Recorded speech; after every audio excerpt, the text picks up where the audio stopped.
এই সে হজযাত্রী যাকে ছাড়া প্লেন সৌদি যেতে পারেন। এটি একটি সত্য ঘটনা। ইনি হচ্ছেন লিবিয়ান এক নাগরিক। উনি হজ করার জন্য এয়ারপোর্টে গেলে ওনার কাগজে কিছু সমস্যা ছিল না।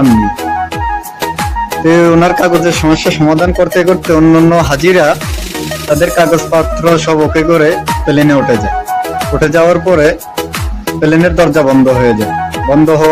হয়ে যাওয়ার পরে ওনার সমস্যাটা সমাধান হওয়ার পরে প্লেন এয়ারপোর্টের অফিসার পাইলটকে জানালো যে একজন যাত্রী আছে, ওনাকে নিয়ে যান।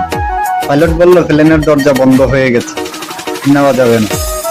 তখন পাইলট বিমানটি ছেড়ে দেওয়ার পরে এয়ারপোর্টের অফিসার এই লোকটিকে বুঝালো, সান্ত্বনা দিচ্ছে যে ফিরে যান, আপনি বাসায় ফিরে যান, মনে করবেন যে আপনার কপালে নেই।